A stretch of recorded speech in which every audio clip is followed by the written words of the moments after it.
أعوذ بالله من الشيطان الرجيم بسم الله الرحمن الرحيم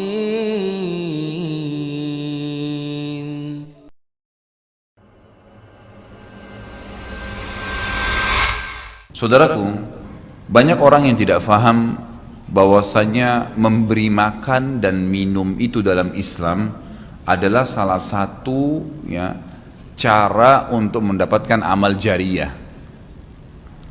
Jadi banyak orang memikirkan amal jariyah itu hanya membangun bangunan, hanya membagikan Al-Quran sehingga dihafal. Intinya fisikal, bentuk materi saja atau material ya. Lebih ke masjid, lebih ke bangunan, lebih ke jalan, lebih ke sumur gitu kan. Padahal sebenarnya ada hal-hal lain yang bisa menjadi penyebab amal jariyah, di antaranya makanan dan minuman. Jadi hadis Nabi SAW yang sahih riwayat Imam Ahmad, ini rahasianya di hadis ini. Kata Nabi SAW, "Ma wudi'a ta'amun illa wada'allahu fihi barakah." Tidak ada makanan atau minuman yang dihidangkan untuk orang lain kecuali Allah, atau dihidangkan buat diri sendiri juga masuk sebenarnya, kecuali Allah jadikan bagian dari makanan dan minuman itu berkah. Maksudnya berkah apa? Kata para ulama, dia akan berada di tubuh orang yang mengkonsumsinya selama dia masih hidup. Jadi begini, orang tua kita semua, Bapak Ibu sekalian, orang tua kita seperti saya, orang tua saya misalnya, pada saat saya ceramah di masjid ini, saya mendapatkan pahala karena menyampaikan agama Allah, insya Allah, bila diikuti dengan keikhlasan. Semoga Allah ikhlaskan niat kita. Orang tua saya panen pahala saya. Kenapa Bapak Ibu sekalian? Karena saya tumbuh dari ASI ibu saya, dan saya tumbuh dari nafkah ayah saya. Makanan, minuman yang saya makan selama ini sehingga membantu pertumbuhan badan saya menjadi besar, dan akhirnya saya bisa hidup, maka itu menjadi amal jariyah. Makanya dalam hadis riwayat Imam Muslim, seorang sahabat bertanya, "Ya Rasulullah, ayyul islami khair?" Perbuatan apa dalam Islam yang khair? Khair ini yang baik sekali, pahalanya besar sekali, selain yang wajib, yang sunnah-sunnah aja nih. Nabi SAW tidak mengatakan perbanyaklah sholat sunnah. Kenapa? Sholat sunnah secara individual, puasa sunnah, zikir, ngaji, bukan.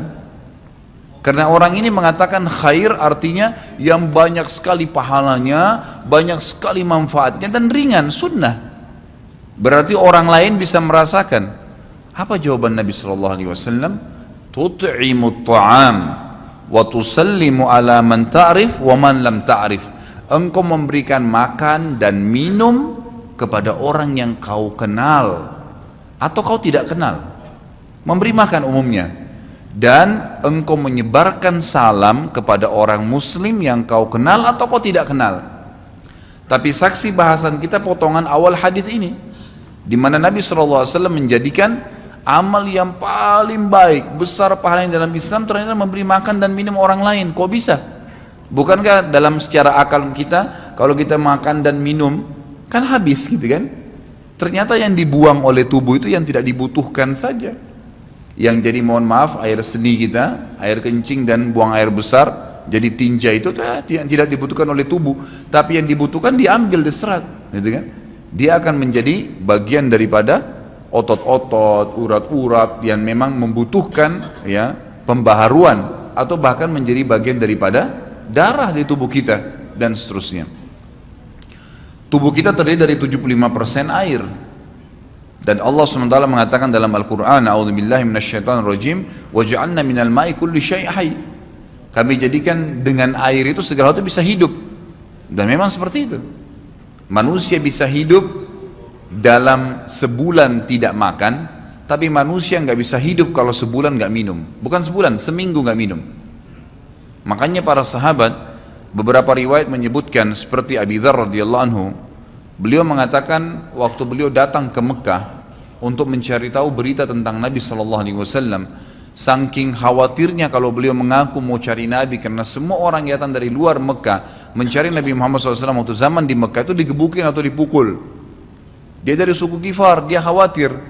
Maka dia bilang, karena khawatir saya ditahu orang asing, saya juga kalau beli nanti retorika bahasa saya berbeda, maka saya minum air Zam-Zam.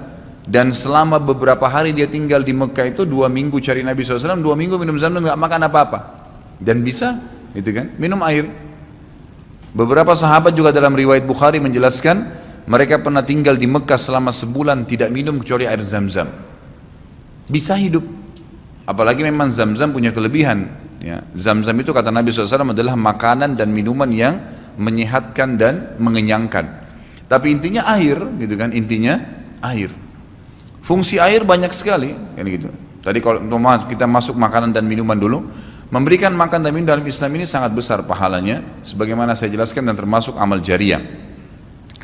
Di dalam Islam ada beberapa kegiatan yang kita disuruh untuk memberikan makan dan minum orang, seperti misalnya membuka puasakan orang lain dengan minum dan makan, dan dijanjikan pahala yang besar. Man fattara sha'iman kana lahu mithlu ajri sha'imin min ghairi an yanqus min ajri sha'imin syai'a. Siapa yang membuka puasakan orang lain, maka dia akan dapat pahala orang itu tanpa dikurangi sedikit pun dari pahala orang yang buka puasa tadi.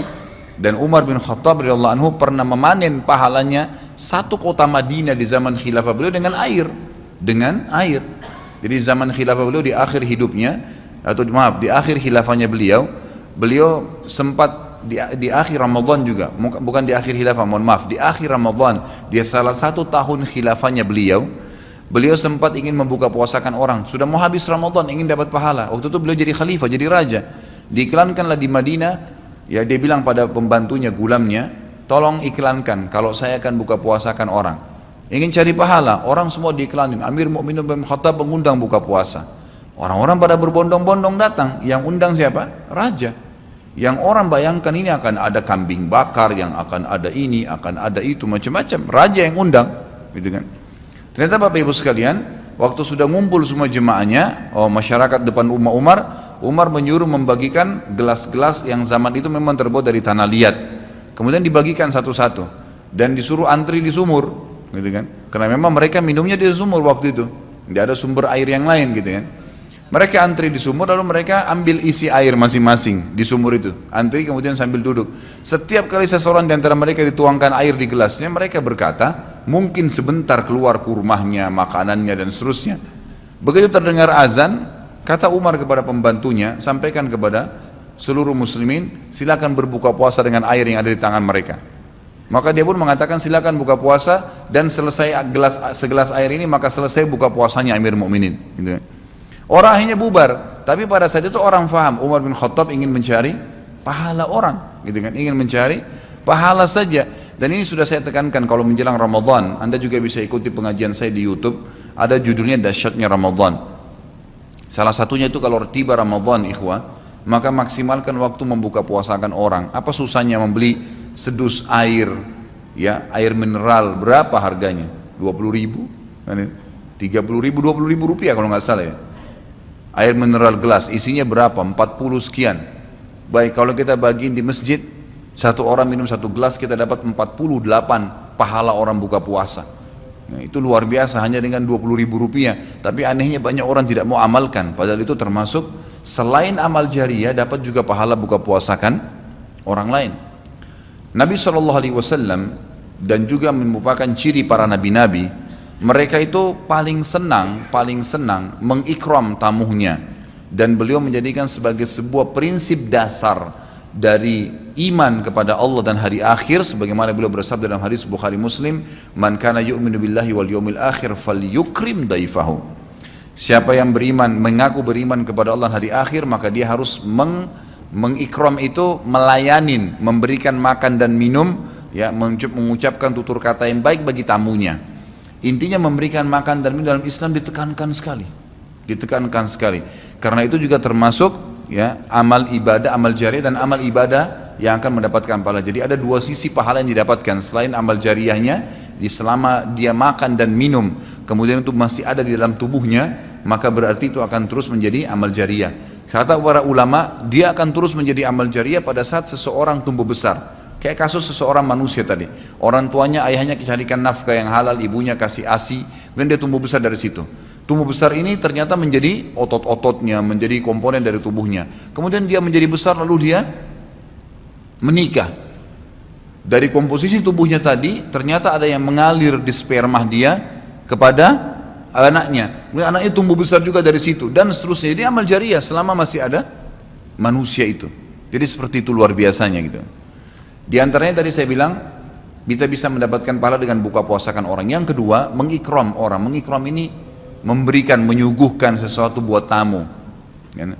Termasuk ya, yang dianjurkan adalah sering-sering ya, mentraktir orang lain. Ada kultum saya itu. Subhanallah, saya isi salah satu pengajian di salah satu kantor di Sudirman ini. Sampai saya dibisikin, Ustadz, setelah saya nonton di YouTube ceramahnya Ustadz tentang traktir, ini teman-teman semua pada berebut nih, saling traktir-traktiran gitu. Jadi nggak lagi nunggu temannya yang bayar, tapi dia yang bayar duluan.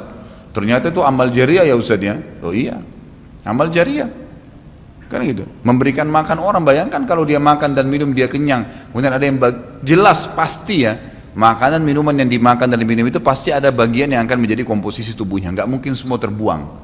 Maka itu berarti akan jadi amal jariyah.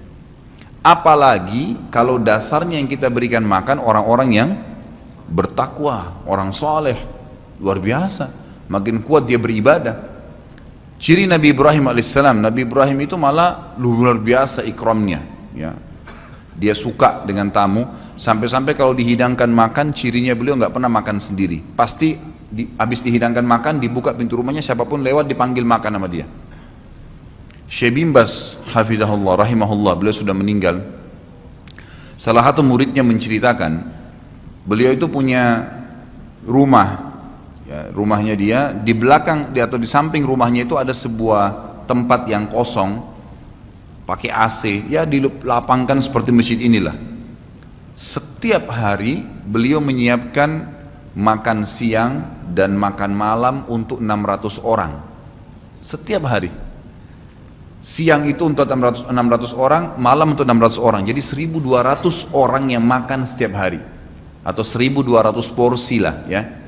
Kalau orang yang sama makan siang dan makan malam. Sampai-sampai beliau bukan mengundang ya, enggak diundang orang. Jadi awal-awalnya saja diiklanin. Jadi kalau sudah tiba waktu makan siang, yang lagi nyapu jalanan mampir, yang lagi lewat mampir, yang muridnya mampir, yang kerabatnya mampir, pokoknya mampir 600 orang. Siang malam, tiap hari sampai belum meninggal. Itu bagaimana mereka mengikramnya. Kadang-kadang kita subhanallah, makanan kita taruh di kulkas sampai rusak, nggak mau dibagi kepada orang. Pelitnya luar biasa. Kalau buahnya lagi berbuah dibungkus, nggak mau dibagi ke orang lain. Padahal sebenarnya rahasia untuk menambah berkah sesuatu benda, rezeki kita, itu diinfakkan dulu. Kata Nabi SAW di dalam hadis Bukhari, Allah SWT berfirman, ya ibna Adam, anfik alaik, wahai anak Adam, infak dulu baru saya infakkan kepadamu. Artinya baru saya berikan, bukakan rezeki itu. Kita kalau mau otomatis ya, spontan, begitu dapat makanan, ada makanan terus langsung dibagi. Dibagi langsung pada saat itu. Nih, bagi sama teman misalnya, atau kita porsinya sebagian, atau kita beli bungkus yang lain. Ini saya beli satu bungkus makanan 10.000. Beli satu bungkus yang lain khusus kasih fakir miskin. Sebagai tanda syukur terhadap makanan tadi itu. Langsung diinfakkan. Itu spontanitas, tidak berhenti rezekinya itu. A'udzu billahi minasy syaithanir rajim. Bismillahirrahmanirrahim.